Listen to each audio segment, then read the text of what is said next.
본방송에서 제공하는 부동산 정보는 투자 판단에 대한 참고 자료입니다. 방송에서 제공하는 부동산 물건의 가치, 가격 상승 및 가격 하락에 대해서는 방송사에서 보장하지 않습니다. 본방송은 간접 광고가 포함되어 있으며 방송에서 나오는 부동산 정보는 출연자와 경제적 이해관계가 있을 수 있습니다. 투자에 유의하시길 바랍니다. 본방송의 제작진 및 출연진은 방송통신심의위원회 규정을 준수합니다.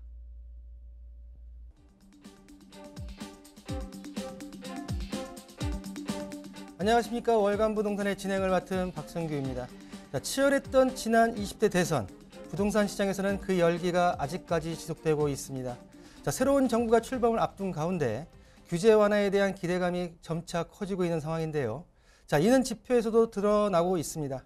한국부동산원의 발표에 따르면 3월 셋째 주 서울 아파트 매매 수급 지수가 전주보다 0.3포인트 상승한 87.8%를 기록하며 조금씩 회복되는 양상을 나타내고 있습니다. 윤석열 정부 출범에 따른 재건축, 재개발 활성화, 그리고 부동산 세제 개편 등 규제 완화에 대해서 기대감이 반영된 부분으로 볼 수 있는데요. 매수 심리가 점점 더 살아나고 있는 모습으로 보여집니다. 오늘 월간 부동산에서는 지난 3월의 다양한 부동산 이슈를 토대로 시청자 여러분들의 다양한 고민, 부동산 궁금증을 해결해 드릴 대담회장을 펼쳐보도록 해보겠습니다. 스튜디오에 신세돈 숙명여대 경제학과 교수, 권혁중 시사경제평론가 모셨습니다. 안녕하십니까? 네, 반갑습니다. 두 분과 함께 본격적으로 시작해 보도록 하겠습니다. 첫 번째로 만나볼 월간 부동산 이슈 탑3 먼저 화면으로 만나보시죠. 오세훈표 신통기획 신주거타운으로 비상할까입니다. 더 유연한 도시계획의 기준을 제시한다는 명목하에 오세훈 서울시장이 부동산 시장에 야심차게 내놓은 신속통합기획 이른바 신통기획이라 불리는 부동산 정책이 드디어 속도를 내고 있는 것 같습니다. 평론가님, 네. 신통기획이 본격화되고 있는데요. 네. 이 신통기획, 신주거타운으로 날개를 펼칠 지역 과연 어디가 있습니까? 일단 그 오 시장은 취임 한 달 만에 지난해 5월에 이제 신통 통합기획 방안을 이제 도입을 한 상태입니다. 네. 지난해 말에 그 민간 재개발 후보지 공모를 거쳤는데 사실 지난 방송에도 우리가 얘기했었잖아요. 사실 경쟁이 좀 치열하기도 했었고요.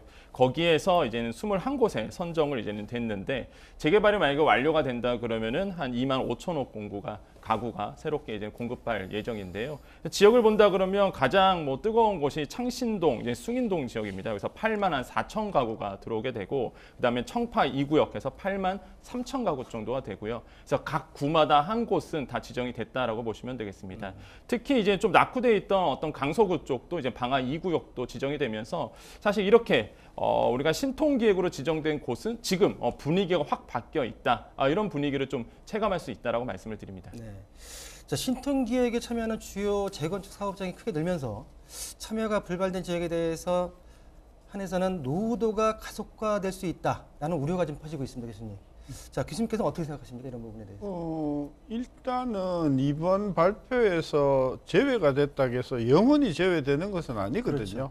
이게 순차적으로 진행되는 거기 때문에 이번에 탈락됐다고 해가지고 영원히 노후 지역으로 있는 것은 아니니까 네네. 우리가 조금 이것을 숨을 고를 필요가 있다. 그리고 서울시 차원에서도 이걸 동시에 그냥 필요한 지역을 전부 다 선정을 해버리면 서울시가 완전히 그냥 시멘트 먼지 날리고 그러지 않겠어요? 그렇죠. 그래서 이게 순서가 있는 것이라서 저는 조금 이번에 탈락됐다고 해서 너무 그렇게 우리가 성급하게 저는 접근할 것은 아니고, 이게 전략적으로 예를 들면 예를 들면 몇 개 지역에 수십 개 사업이 동시에 진행될 수는 없지 않습니까? 네. 그러니까 서울시 전체에서도 어떤 장기 계획을 세우면서 하는 거기 때문에 저는 참여가 불발됐다고 하더라도 저는 이게 조만간 이게 다시 또 선정될 가능성이 크기 때문에 너무 조급하게 저는 볼 것은 아니다. 서울시 차원에서도 중장기적인 계획이 있기 때문에 네네. 그 계획에 따라서 가는 것이라고 보고, 이번에 빠졌다고 하더라도 전 다음 기회를 또 노릴 수 있다. 저는 그런 생각입니다. 그 제외된 지역이라 하더라도 좀 더 인내를 가지고 기다려볼 필요가 있다. 그렇죠. 근데 저는 이게 한 2년이면은 일단은 사업 자체가 끝난다고 지금 보여지기 때문에 그 2년 끝나고 또 2년 뒤에 이렇게 하는 거니까 과거에 한번 뭐 설정되는데 5년, 7년, 8년 걸리는 것보다는 2년 단위로 끊어서 사업이 진행되기 때문에 저는 좀 숨을 너무 그렇게 급하게 저는 볼 것은 아니다. 급하게 보는 것 자체가 오히려 투기라든지 서울시의 어떤 주거 환경의 어떤 곤란함이라든지 이런 게 있기 때문에 네네. 저는 좀 중장기적으로 접근할 필요가 있다고 봐요. 알겠습니다. 자, 평론가님. 네. 자, 오세훈 시장의 신속통합기획의 핵심은 그 사업 초기부터 인허가 절차를 단축시켜서 공공성과 사업성을 균형 있게 속도를 낸다는 데 네. 포커스가 있습니다.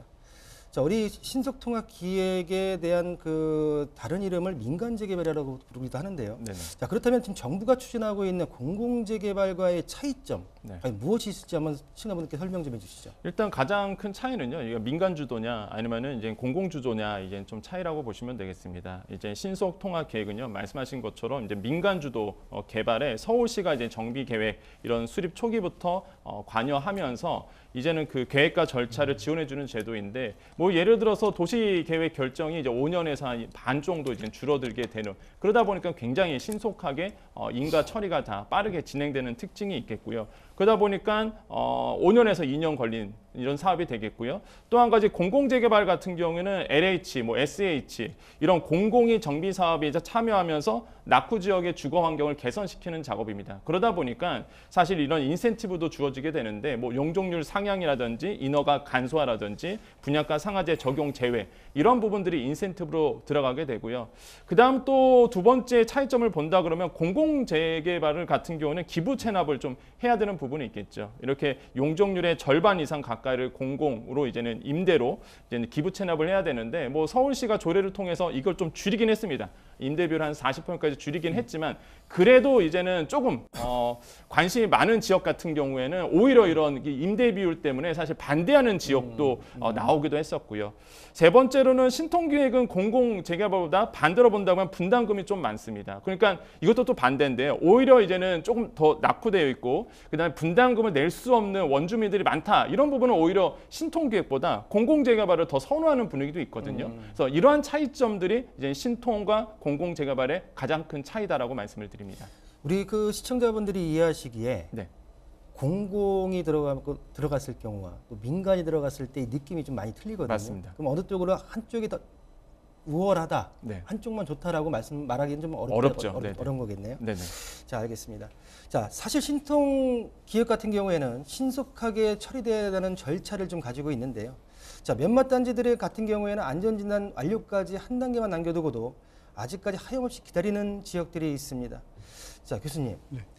이런 현상들을 보고선 6월 지방선거, 정치적인 어떤 색깔이 좀 껴있다, 노림수다라는 얘기 좀 나오고 있는데요. 어떻게 보십니까?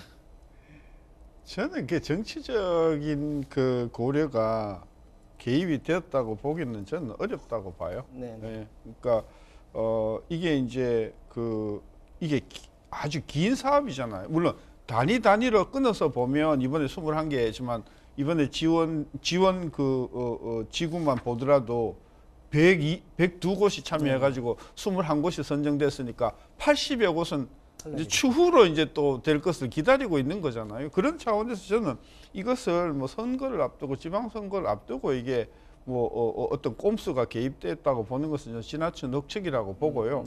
궁극적으로 일단 서울시의 주택 부족 문제를 해결해야 되겠고, 그 다음에 두 번째로는 정말 지금도 뭐 50년대, 60년대 제가 사는 그 용산에 보면요, 80년 전에 일제 시대 때 지은 건물들이 아직도 남아 있거든요. 그러니까 이런 부분들이 이제 없어지면서 도시 환경을 좀 개선한다는 차원으로 이걸 봐줘야지. 자꾸 이것을 선거와 결부되어서 보면 아무한테도 저는 이게 득이 안 되는 것이다. 특히 이것이 이제 서울시 의회에서 처리되는 과정에서 이걸 정치적으로 자꾸 접근을 하면, 예를 들면 뭐 누구를 골탕을 먹인다든지 또 누구를 뭐 낙선시킨다든지 이런 식으로 접근해 버리면 사업 자체도 굉장히 큰 저항을 받을 뿐만이 아니라 저는 서울시의 어떤 주거 환경이 개선되지 못한다. 저는 그래서 이 도시 계획이나 이런 그 주택 공급 문제를 가지고 자꾸 정치적으로 접근하는 것은 저는 바람직하지 못하다. 저는 그렇게 판단합니다.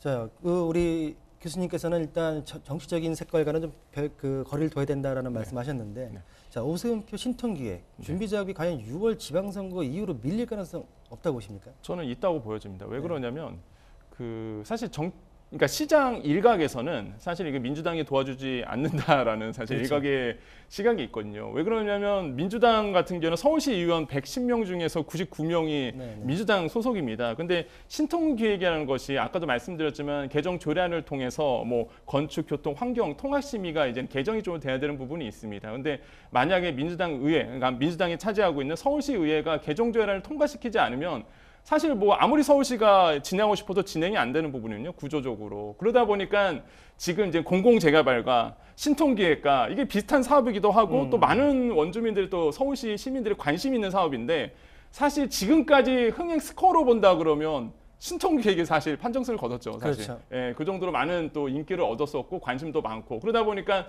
신통기획이 너무 잘 나가면 사실 일각에서는 그렇습니다. 일각에서는 신통기획이 너무 잘 나가면 6월 지방선거 때 민주당이 좀 안 좋을 수도 있어 이런 어떤 소문이 나면서 민주당 쪽에서 오히려 이거 서울시 의원들이 통과를 안 시켜주는 거 아니냐라는 이제 의심의 눈초리가 지금 시장에서는 일부 있다라고 좀 말씀을 드립니다. 어떻게 보면은 지금 현 당선인과 네.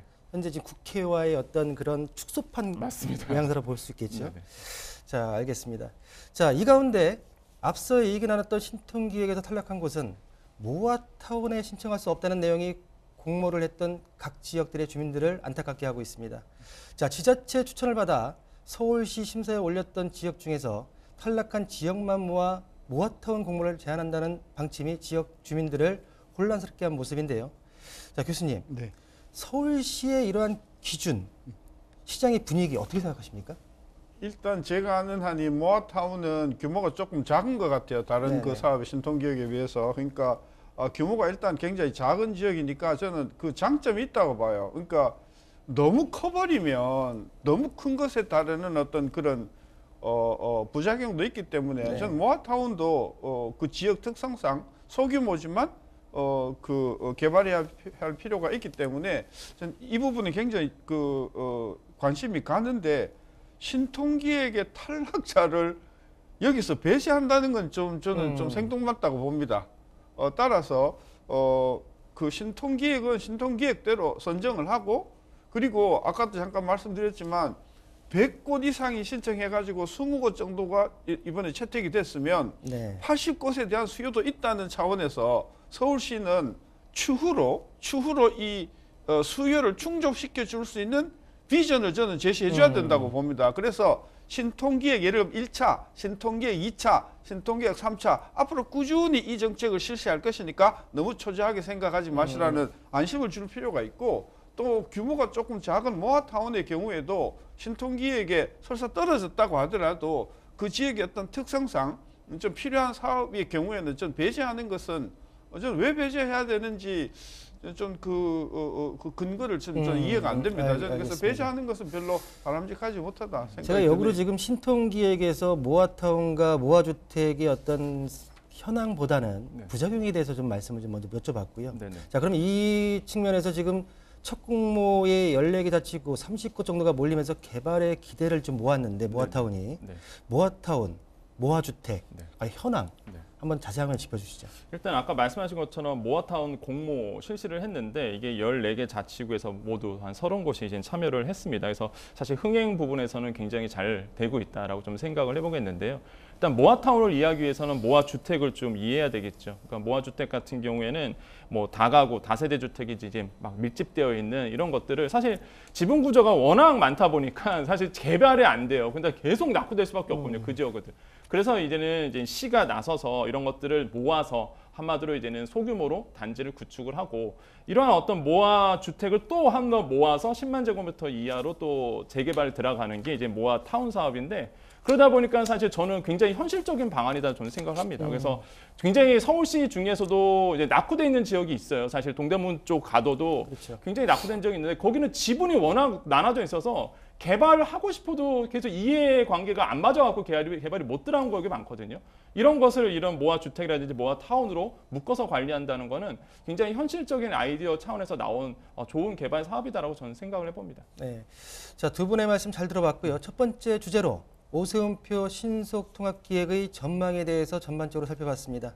자, 이어서 월간부동산 3월회장 두 번째 내용 화면으로 만나보시겠습니다. 전국 공동주택 공시가격 17% 급등입니다. 올해 전국 아파트 공시가격이 지난해보다 평균 17.2% 오릅니다.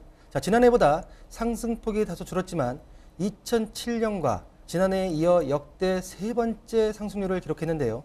자, 공시가격 급등에 따른 세금 폭탄이 우려되는 가운데 정부가 세액 부담을 줄이기 위해 올해 오른 공시가격과 별개로 과세 기준으로 지난해 공시가격을 정하겠다고 밝혔습니다.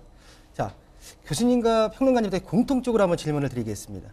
자, 공시가 작년도에는 19%가 올랐고요. 올해는 17%가 올랐습니다. 이렇게 오른 현황에 대한 배경, 뭐 집값이 15,000원도 있겠지만 궁극적인 이유가 뭐라고 생각하십니까? 우리 교수님부터. 일단 시장에서 주택 가격이 작년에 많이 올랐죠. 네. 평균적으로 많이 올랐고, 물론 이제 재작년에 19.3%에 비하면 17.1%인가 해서 조금 뭐 떨어졌다고 하지만 네, 이것도 살인적으로 가격이 오른 것이죠. 그렇죠. 네, 그래서 그동안에 주택 가격이 급등한 것이 지금 작년 주택 가격으로 반영이 됐고, 그래서 공시 가격이 그 17% 올랐다. 저는 17%도 정말 살인적으로 오른 것이라고 봐서 이 부분에 대한 어떤 문제의식을 정부가 갖고 있어야 되는데, 이제 국민들이 분노하는 거는 1가구 1주택의 경우에는 상관없이 재작년 걸로 한다. 그렇죠. 그럼 나머지는 그럼 살인적으로 올랐는 2년치잖아요. 작년, 그죠? 재작년. 저는 그런 면에서 이 공시 가격이 17% 오르는 것을 거의 뭐 2, 3%대 정도로 낮추는 어떤 정책이 빨리 나와야 될 것 같은데, 그건 뭐 새 정부 기다려 봐야 되겠지만 어쨌든 17% 공시 가격이 오르는 것도 저는 매우 살인적인 공시 가격이 오른 것이다. 이거 좋아할 사람은 정부 세수 증가 말고 그 공무원 말고는 좋아할 사람 한 사람도 저는 없다고 생각합니다. 아니, 세금이 오른다고 해서 공무원 월급이 오르는 건 아니지 아, 않습니까? 그래도 그러니까 공무원도 이게 하급 공무원보다는 장관 내지는 뭐 이런 분들은 세수가 올라가니까 좋을지 몰라도 17.2% 이거 살인적이다. 문제의식을 좀 가져줘야 되겠어요. 그렇죠.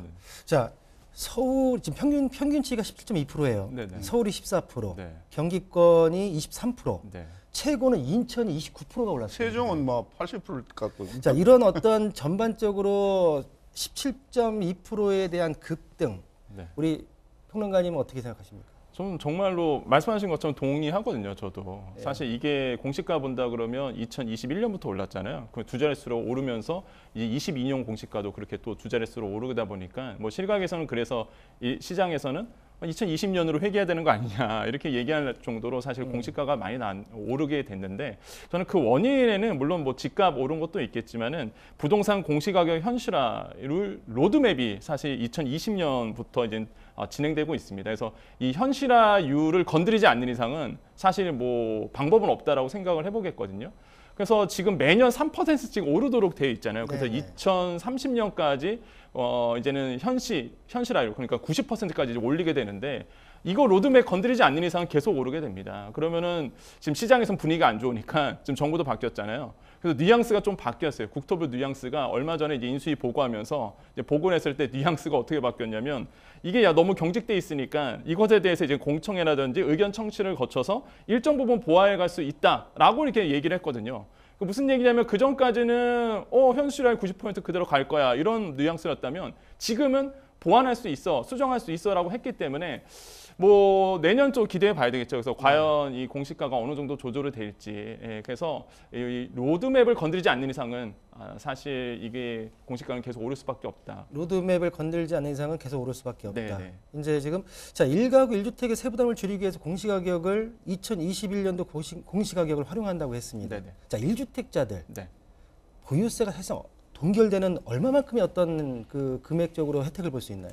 일단 뭐 예를 들어보겠습니다. 이게 예를 들지 않으면 잘 이해가 안 되실 것 같아 갖고요. 일단 1주택자 같은 경우에는 한 40에서 50% 사이로 좀 혜택을 받을 것 같은데 서초 반포 자이 전용 84제곱미터를 보겠습니다. 이제 공시가격이 작년에 22억 4천만 원 정도가 됐었고요. 올해 공시가격이 26억 5천만 원 정도가 됐거든요. 한 16% 정도 공시가격은 상승을 했어요.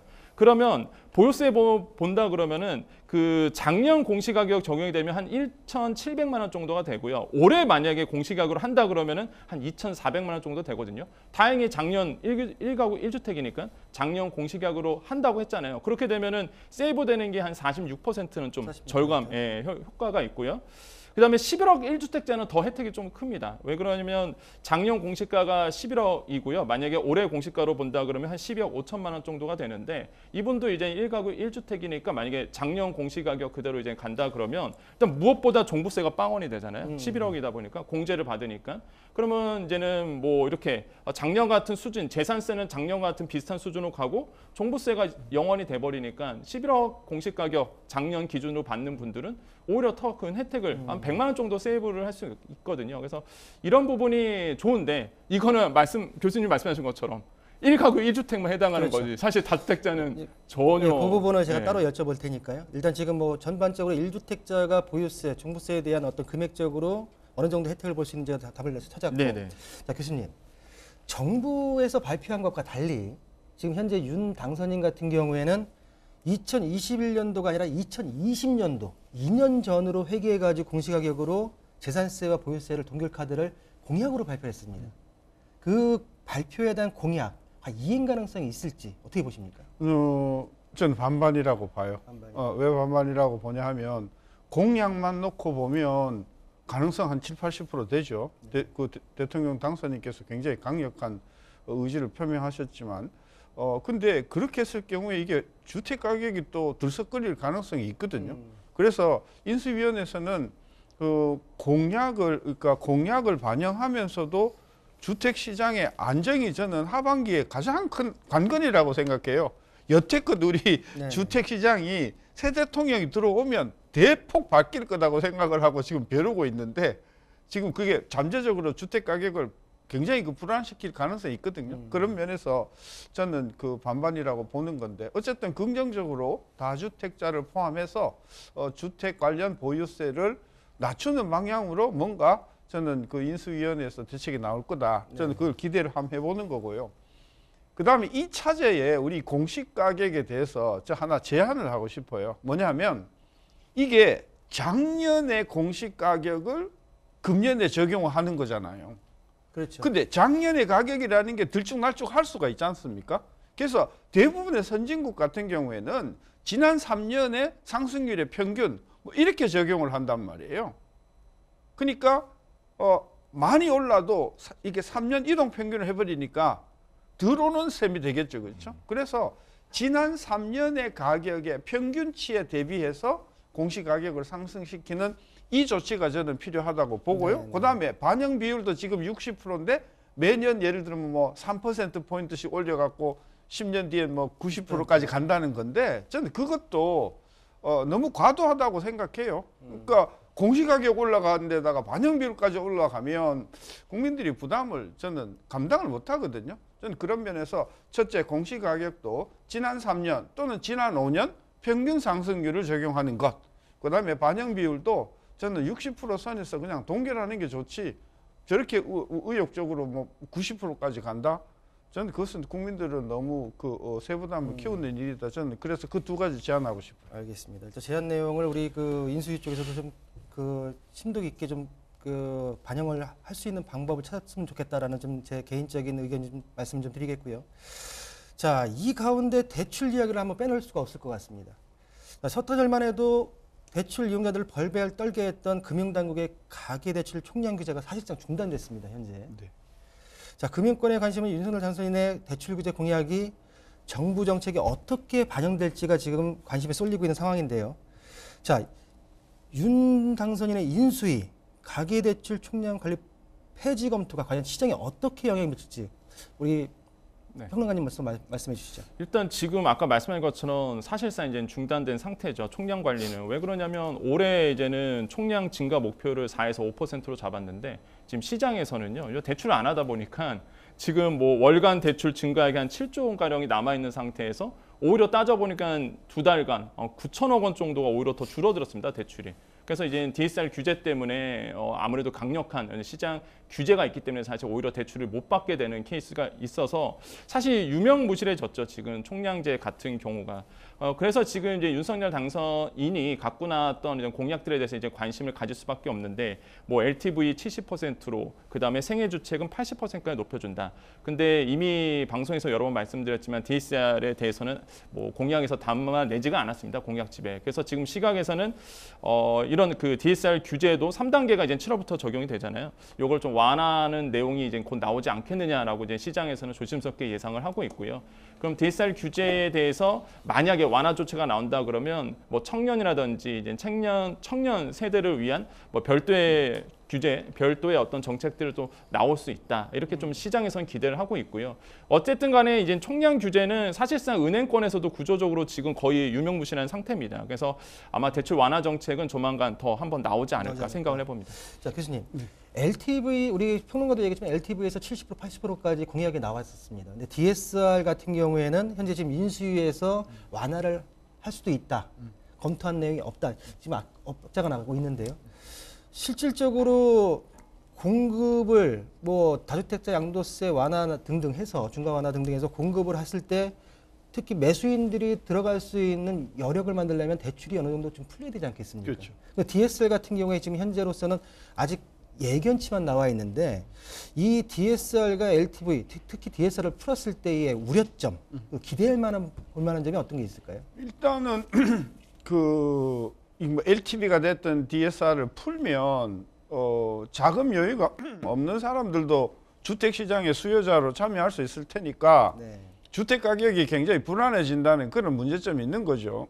그래서 이걸 그동안 쭉 이제 막아왔던 건데 저는 원칙적으로 LTV 그 DSR을 그거는 시장에 저는 맡겨야 된다. 은행에 맡겨야 된다. 그 은행 사정에 따라서 은행 판단에 따라서 저는 그걸 해줘야 된다. 원칙적으로 이게 우리가 보면 알지만 너무나 자주 바뀌어요. 너무나 이게 순식간에 바뀌어 버리니까 이게 소비자 차원에서는 좀 그 당혹스럽다. 그런 면에서 원칙적으로 저는 이것이 풀리면은 시장에 미치는 영향은 그 저가 이제 이게 혜택이 가는 부분들이 대부분 뭐 청년이라든지 그렇죠. 신혼이라든지 이런 부분 이게 비교적 저가지 않습니까? 이 저가 아파트를 상당히 끌어올릴 가능성이 저는 있는 것이다. 그런 면에서 시장 영향에는 어떤 영향을 미칠 것인가 거래를 활성화시키고 가격을 조금 상승시키는 그런 어떤 효과는 분명히 있을 것이다.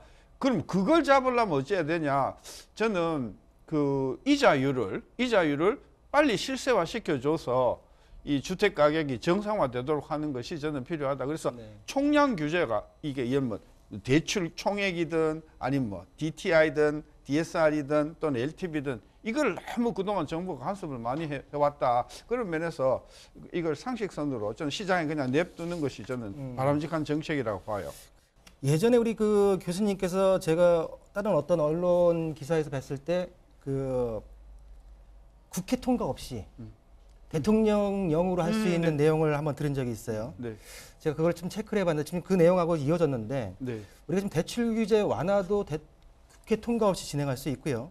좀 전에 우리 얘기했던 종부세, 재산세 같은 경우에도 공정시장가액 비율이 그렇죠. 현재 100%, 종부세 같은 경우에는 재산세 같은 60% 낮출 수 있는 게 대통령 종부세법 시행령으로 가능하고 그렇죠. 다주택자 양도세 중과도 한시적으로 소득세법 시행령으로 가능하단 말이죠. 그렇죠. 조정 지역을 또 없애도 그렇죠. 가능하죠. 조정 지역을 없애야 되는데 너무 그거에 대한 여파는 굉장히 클 것 같고 그러면 지금 전반적으로 국회 통과 없이 진행할 수 있는 제도적인 측면에서 봤을 때 그럼 현재 지금 윤 당선인이 취할 수 있는 속도감을 어떻게 가는 게 올바를까?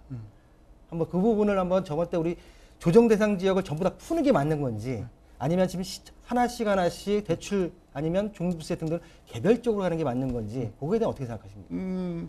일단은 그 당선인께서 최근에 아주 강조해서 말씀하신 게 다주택자의 경우에 세제가 너무 비합리적인 게 많다라고 네네. 하셨으니까 그 부분에 대한 어떤 대책은 저는 나올 거라고 봅니다.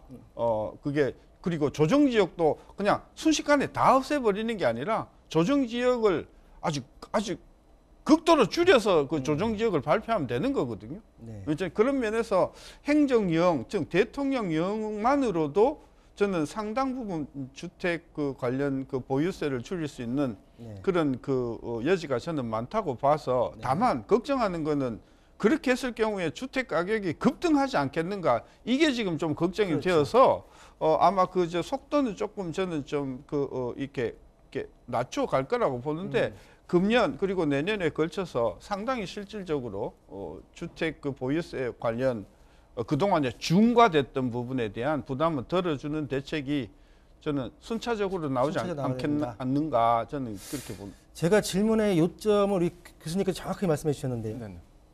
규제 완화가 집값 상승으로 이어졌을 때는 네. 근본적으로 추구하려고 했던 어떤 정책의 핵심이 망가질 수 있다라는 제가 그런 질문을 많이 드렸던 건데 네네. 거기다 지금 대출 규제와 공정시작가의 비율, 그 다주택자 중과 완화에다가 네. 재건축 정밀 안전진단 네. 그리고 이거 같은 경우에는 국토부 조례가 가능하고요. 네네. 또 서울 재건축 용적률 상향 서울시 조례로 가능하고요. 네. 또 뭐냐면 또 분양가 상한 산정 방식의 현실화 같은 경우는 국토부 조례로 가능합니다. 이 모든 것들이 다 완화 정책인데 네. 이 완화 정책을 한 번에 쏟아봤을 때 네. 시장에 미치는 영향 어떻게 보십니까?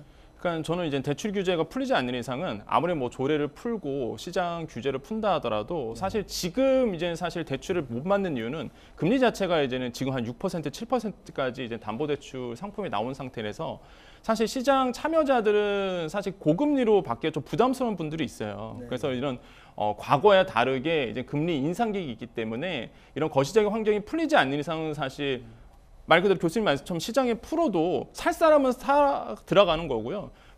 금리가 부담되신 분들은 못 들어가게 되는 겁니다. 그래서 이제는 규제 자체는 풀어놓고 시장에 맡기는 것이 저는 오히려 더 현명한 방법이다. 그렇죠. 예, 그 굉장히 좋은 네네. 포인트 같아요. 그러니까 불필요하고 비합리적이고 비상식적인 그 중과 제도는 없애고 네. 그렇게 됐을 경우에 주택 가격이 급등하는 문제는 그 급등하게 된 원인 중에 하나가 초저금리 상황이거든요. 네네. 그래서 시장에서 대출 금리만 정상화해 주면 저는 그 부분에 있어서는 주택 가격의 급등과 같은 부작용은 상당히 저는 완화될 것이다. 완화될 수 따라서 이 두 가지를 즉 시장 금리 상승과 그다음에 불필요한 비합리적인 규제 완화 이게 같이 가면 저는 상당히 안정되면서도 비합리적인 부분이 상쇄될 것이라고 봐서 아마도 그런 쪽으로 인수위가 정책을 펼치지 않을까 기대를 해보는 거죠. 두 분의 말씀이 우리 시청자분들한테는 부동산의 방향성을 읽을 수 있는 말씀드리기 때문에 제가 좀 디테일하게 여쭤봤고요. 네네. 자, 두 번째로 전국 아파트 공시가격 급등과 대출 규제 완화까지 살펴봤습니다. 자, 이어서 마지막 주제 화면으로 만나보시겠습니다. 용산 청와대 시대 임박, 호재일까 악재일까입니다. 지금 전국에서 가장 뜨거운 지역 바로 용산입니다. 자, 윤석열 대통령 당선인은 대통령 집무실과 관저를 용산 국방부 청사로 이전하겠다고 밝히면서 용산이 부동산 시장에서 다양한 이슈로 급부상하고 있습니다. 자, 평론가님, 네네. 용산으로의 청와대 이전 네. 이전 어떻게 보십니까? 저는 윤 당선인의 의지가 너무 확고해서 네. 사실 아젠다 자체가 이제는 용산 쪽으로 다 쏠리고 있다라고 생각해 보는데요. 일단 윤석열 당선인은 지난 20일에서 인수위의 기자회견을 통해서 대통령 집무실을 국방부 청사로 옮기겠다라고 공식적으로 이제 확인을 해줬습니다. 그러다 보니까 이제 그때 나왔던 얘기가 이미 용산 지역은 군사시설로 보호를 받고 있기 때문에 청와대가 이전하더라도 추가적인 규제는 없다라고 얘기도 했었고요. 또한 올해부터 순차적으로 주변 그 미군 기지가 이제 반환될 예정입니다. 그러다 보니까 용산 공원을 조성할 수 있고 그다음에 교관과 국민과 교감할 수 있는 기회가 마련됐다라고 이제는 인터뷰를 했었는데요. 그러다 보니까 사실 지금 용산 시대가 빠르게 열릴 것이다라는 시장의 기대치는 있습니다. 그런데 한번 꺾인 사건이 있었냐면은 바로 현 정부의 추진 이전을 하려면 비용이 필요하다 보니까 예비비 승인이 필요한데 이거를 안 내줬단 말이죠. 그래서 윤 당선인이 지금 추구하고 있는 용산 이전 계획은 일단은 잠깐 막힌 상태다라고 보시면 되겠고요. 과연 그 용산 시대가 열릴 것 같은데 그 속도가 어느 정도 될지는 조금 더 이제 지켜보셔야 되겠다고 말씀을 드립니다. 속도의 차이다. 네. 예, 알겠습니다. 자, 역대 정권 최초로 실행되는 대통령 집무실 이전에 부동산 시장 또한 영향을 받는 모습입니다. 자, 대통령 집무실이 용산 국방부 청사로 이전하게 되면 용산을 포함한 주변 지역 등의 부동산에는 호재로 작용해야 될지 아니면 악재가 될지 어떻게 보십니까, 교수님? 일단 아까 우리 권 박사님은 속도가 중요하다고 하셨는데 저는 그것도 중요하고 그 속도라는 게 도대체 용산으로 간다는 게 그 내용이 뭘까? 그 내용이 저는 지금도 알려진 게 별로 없어요, 사실은.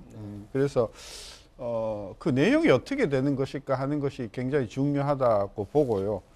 이제 그 내용에 따라서 이제 규제도 굉장히 저는 다양하게 바뀔 거라고 보기 때문에 현재로서는 내용도 잘 모르겠고 속도도 잘 모르겠고 따라서 이게 호재일까 악재일까라고 질문을 던지는 것 자체가 언론과 시장의 과민한 전 반응이다. 저는 그런 생각이 들어서 우리가 조금 침착할 필요가 있다고 보는 거고요.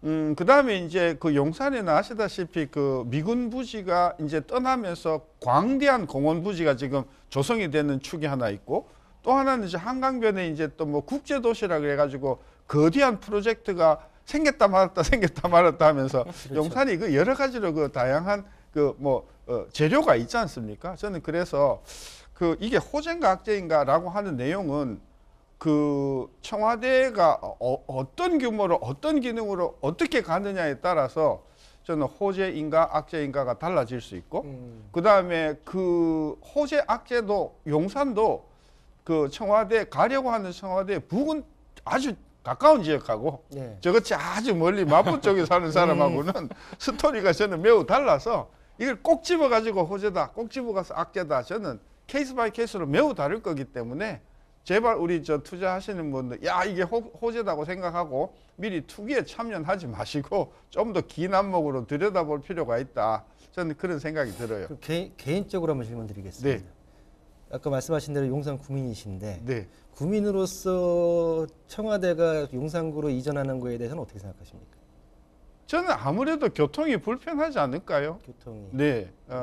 삼각지 건너가는 게 이제 주된 교통로인데 예, 예. 그래서 국방부 앞을 통해 가지고 이제 반포대교로 가는 게 제 주된 교통로인데 이게 이제 이렇게 되면은 그 교통 문제가 좀 번잡하지 않을까 이게 이제 하나 우려가 되고 요즘은 뭐 대통령 행차가 과거 같지는 않지만 옛날에 그 군사 독재 시절에는요 대통령 한번 지나가면 그냥 사방팔방이 도로가 다 차단되잖아요. 저 되게 불편했었거든요. 그런 면에서 이제 뭐 민주정부가 그러진 않겠지만 교통 문제 생활에 불편이 오지 않을까 하는 것이 이제 많은 사람들이 우려하는 거고 거기에 더해서 이제 건축 규제가 이제 강화되면은 또 이렇게 청와대 국방부가 내려다 보이는 고층 건물에는 여러 가지로 이제 그렇죠.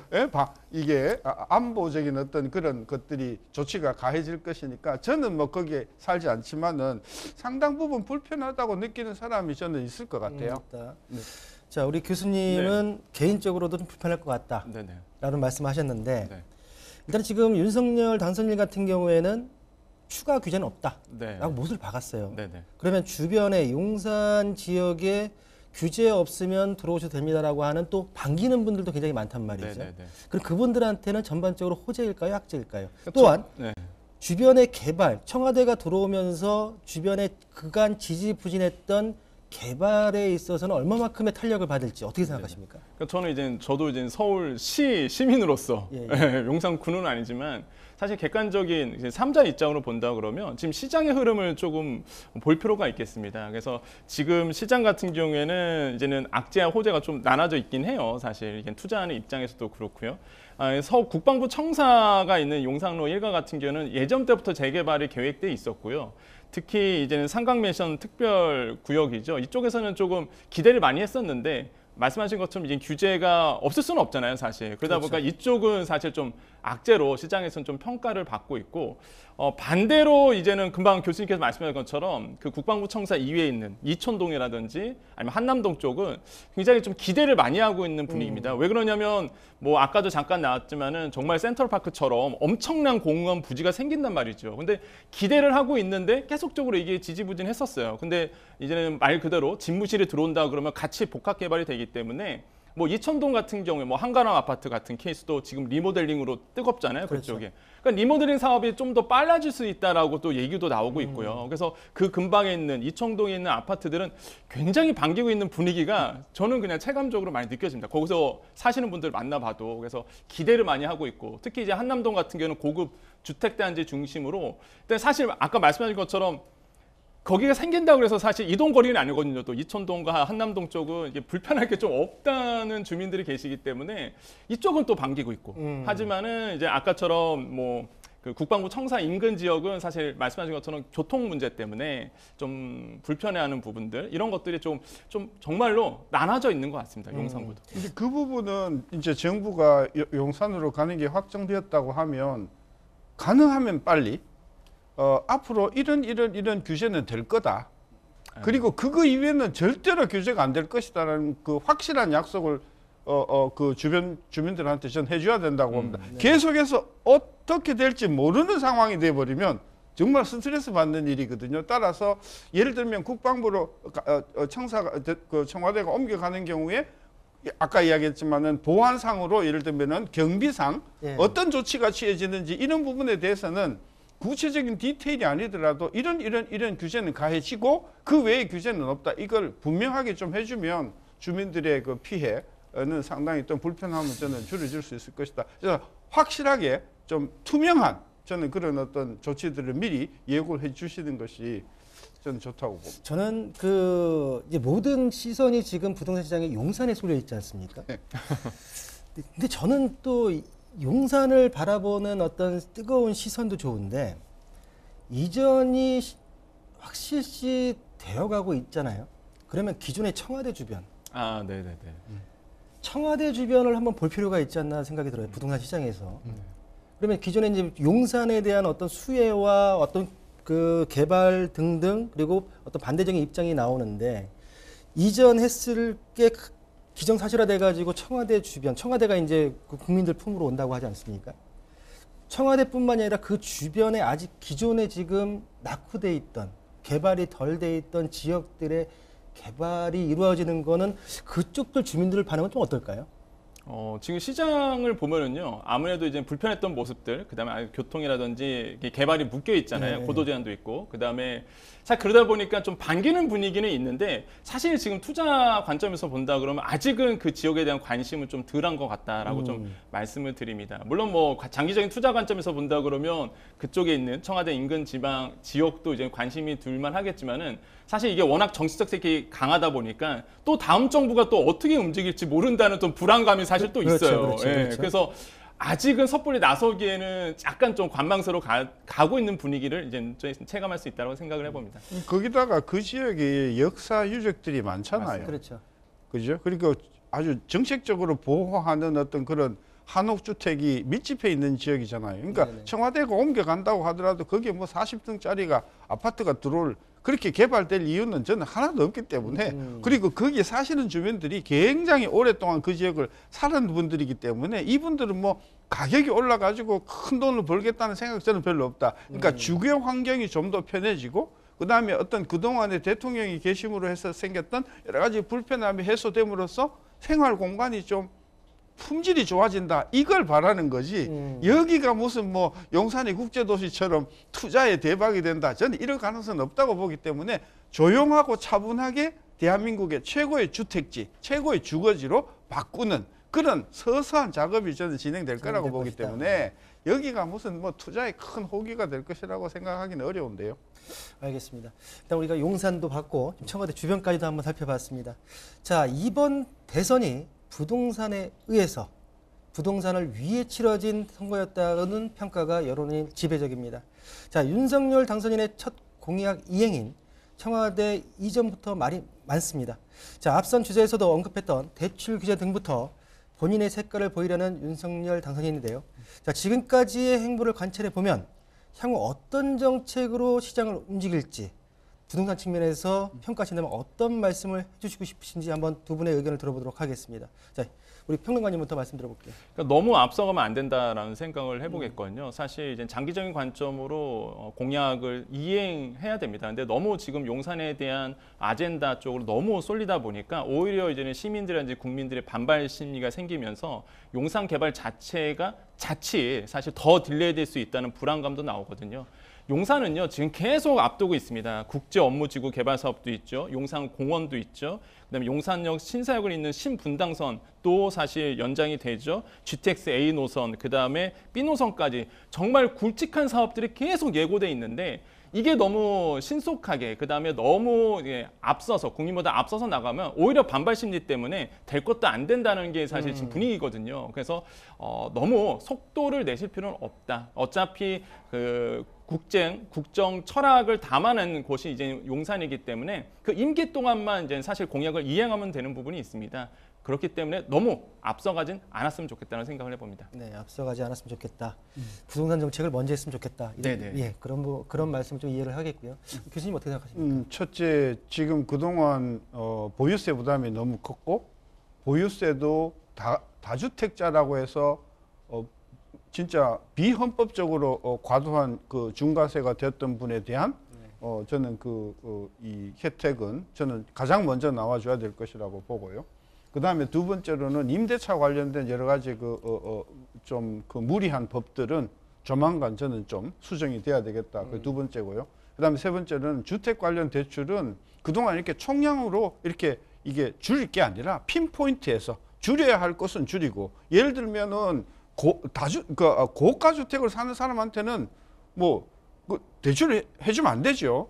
반면에 굉장히 어려운 분들한테는 과감하게 저는 대출을 틀어주는 따라서 대출도 형편에 따라서 좀 이렇게 차등화하는 그런 제도가 필요하다. 그래서 먼저 보유세 중과를 풀어주고 그 다음에 임대차 3법과 같은 비합리적인 법을 폐지는 어렵다고 하면 대폭 수정을 해서 현실에 맞도록 해주고 그 다음에 대출도 실수요자에게는 될 수 있으면 그것을 좀 이렇게 완화해주고 그 다음에 아주 고액의 대출에 대해서는 좀 더 강력하게 통제를 하는 식으로 해서 하고 그 다음에 공급은 이게 시간이 오래 걸리잖아요. 아까 그렇죠. 우리 신통기획도 이야기했지만 이거 내일 모레 집이 20만 채 지어지는 게 아니잖아요. 그건 좀 더 긴 안목으로 따라서 순차적으로 급한 것부터 저는 따라서 이번에 새 정부가 출범하면 하반기 그리고 내년 상반기에 걸쳐서 상당히 실질적으로 주택 보유자들의 부담이나 또는 전세자들의 부담을 덜어주는 대책이 저는 나올 것이다. 그리고 아까 임대차 3법을 폐지하는 경우에 우려하는 게 뭡니까? 갑자기 그동안 안 올랐던 전세금이 그냥 무한적으로 오르는 이걸 우리가 걱정하지 않습니까? 그렇죠. 거기에 대한 저는 대책들을 저는 아주 면밀하게 세워줘야 된다는 것이죠. 그래서 예를 들어서 2년은 5%로 묶고 그 다음 2년은 4년 차 된 경우에는 예를 들어서 30% 오르면 부담이 확 커지잖아요. 그런 경우에는 예를 들면 전세를 놓는 분이 4년 동안의 평균 증가율을 예를 들면 4% 5% 내로 이렇게 낮추어서 전세하시는 분에 대해서는 재산세나 보유세나 이런 것에 대해서 혜택을 줘서 이게 전세금이 자연스럽게 올라가지 않도록 하는 인센티브를 주면서 임대차 3법을 저는 폐지하는 게 필요하다고 봐요. 두 분께서 현재 지금 윤석열 당선인 인수위 쪽에서 어떻게 진행을 해줘야 될지에 대한 내용을 말씀해 주셨는데 그럼 마지막으로 한번 여쭤볼게요. 네. 마지막으로 5월 10일부터 임기가 시작됩니다. 네네. 그럼 부동산 정책 측면에서 네. 가장 시급하게 이것부터 가장 우선적으로 해야 된다라고 보시는 정책은 뭘로 생각하십니까? 일단은 규제 완화. 규제, 어떤 규제 완화? 일단은 보유세라든지 아니면 그 전에 나오는 양도세 중과 부분에 대해서 말 그대로 지금 보시면은 2주택자 이상 조정지역과 서울 지역이나 조정지역 같은 경우에는 2주택 이상은 중과가 20% 더 되고 있고 그렇죠. 3주택 이상은 30% 더 되고 사실 지금 85%를 차익에 대한 85% 지방세까지 하면 85%를 지금 그 차익에서 내놔야 되거든요. 네네. 거래가 안 되죠 사실. 예, 그러다 보니까 거래세는 낮추고요.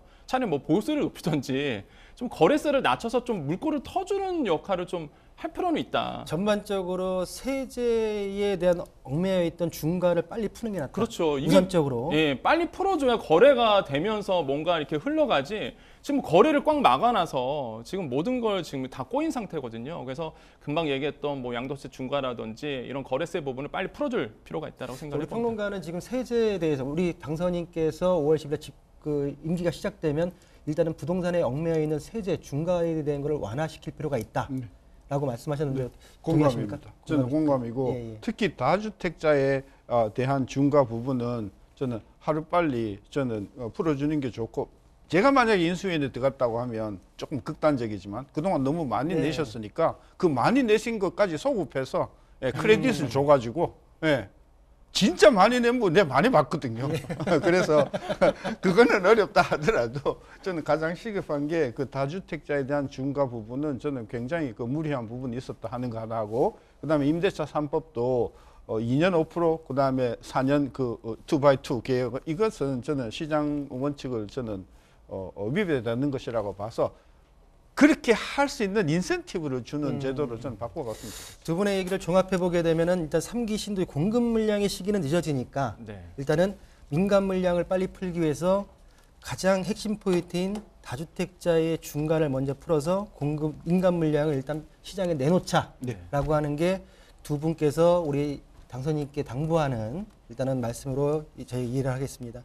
자, 이상으로 월간 부동산 저희가 준비한 내용은 여기까지입니다. 자, 오늘 다양한 도움 말씀을 주신 신세동 교수님 그리고 권혁중 평론가님과는 여기서 인사하도록 하겠습니다. 자, 감사합니다. 네. 저희 프로그램은 tv.집통.com에서 무료로 다시 보기 하실 수 있습니다. 자, 시청자 의견도 남길 수 있으니 많은 의견 남겨주시길 바라겠습니다. 자, 저희는 다음 이 시간에 새로운 부동산 소식으로 찾아뵙겠습니다. 자, 시청해주신 여러분 감사합니다.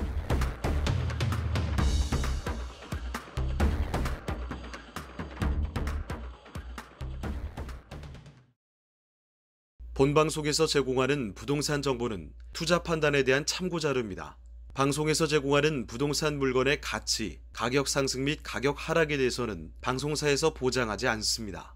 본방송은 간접 광고가 포함되어 있으며 방송에서 나오는 부동산 정보는 출연자와 경제적 이해관계가 있을 수 있습니다. 투자에 유의하시길 바랍니다. 본방송의 제작진 및 출연진은 방송통신심의위원회 규정을 준수합니다.